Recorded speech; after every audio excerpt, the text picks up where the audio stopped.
চল আমরা বাইরে রং খেলবো, নয়তো বাড়িটা নোংরা হয়ে যাবে আর দিদি বকাবকি শুরু করে দেবে। হ্যাঁ হ্যাঁ, সেটাই বরং ভালো হবে। এই দিদি শোন, আমরা বাইরে রং খেলছি, ঠিক আছে? আর ভিতরে যেন কেউ না ঢুকতে পারে। ঠিক আছে, আমরা তাহলে যাচ্ছি।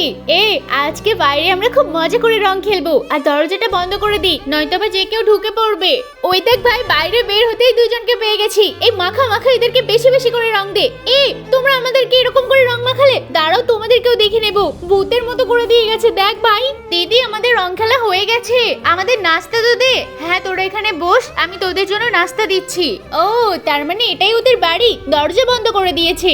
আমরা পাঁচিল টপকে হলো ওদেরকে রং দেব। তুই তাহলে আস্তে আস্তে উঠে পড়, তারপর আমি তোকে রঙের বালতিটা দেব।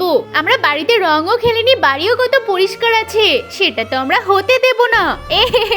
আমাদের সাথে রং খেলে এসে বাইরে এখানে বাড়ি পরিষ্কার রাখছে, কেমন দিলাম আঙ্কেল? তোদের এই হোলি খেলার চক্করে এখন আমার পুরো বাড়িটাই পরিষ্কার করা লাগবে।